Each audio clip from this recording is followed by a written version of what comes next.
Friends, hello again.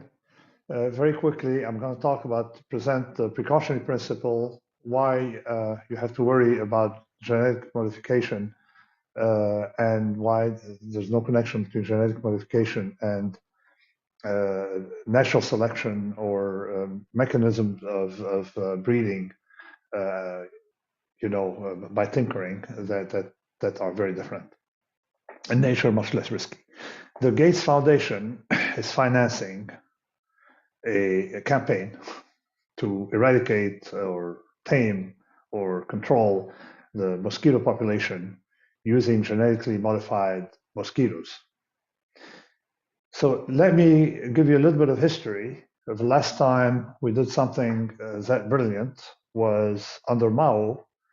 Around 1958, he initiated the Four Pest Campaign, trying to tame, at the time, a bunch of pests, and one of these pests was the sparrow, the bird.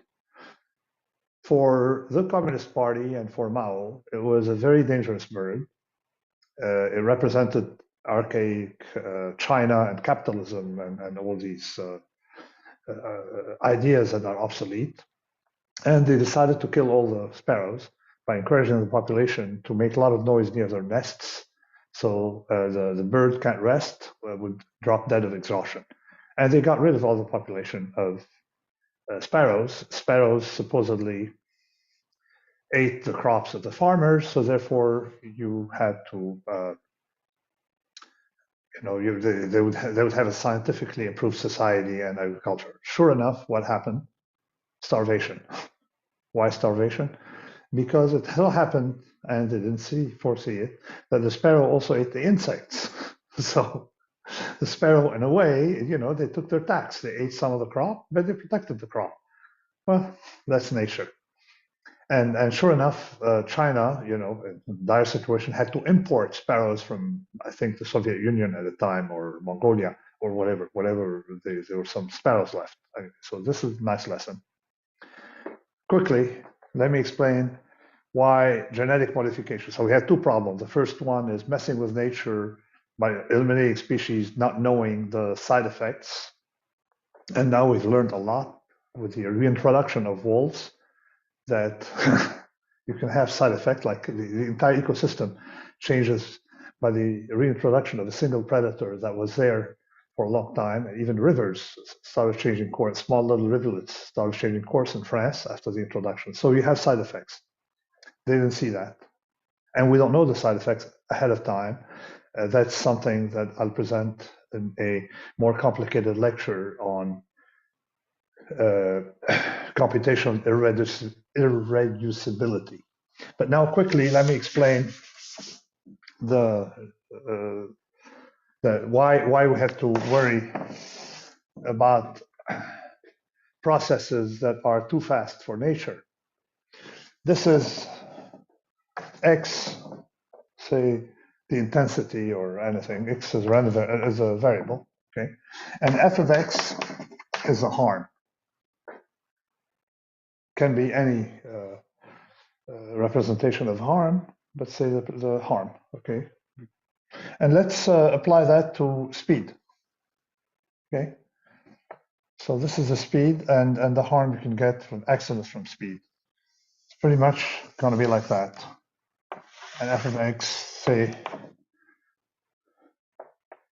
if you walk slowly, it's practically impossible to get harmed hitting someone else. So this is why we don't have pedestrians dying from collision. Look at New York City, say at 5 p.m., walk around and you see how the mechanism works. And you don't have accidents and ambulances coming to rescue people who are bleeding to death because they hit another pedestrian. No, pedestrian to pedestrian. So the speed, as you get, so here you say if I go 10 times the speed, I have 100 times the risk. And then, of course, it goes like that. And then if I have 10 times the speed, if I have 20 times the speed, I have maybe 500 times the risk. So until, of course, you hit the point where your harm has probability 1, and say if you drive at 800 miles per hour, your risk of getting to destination is practically 0. So this shows a nonlinearity of risk. So natural selection produces animal, but doesn't spread to something wild because they are controls, because the step is progressive and slow.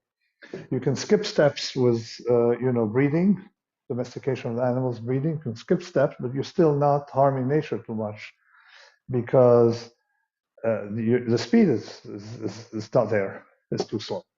So I've introduced. We're going to have a more complete session on fragility, nonlinearity, convexity, Jensen's inequality, all these concepts associated with fragility later.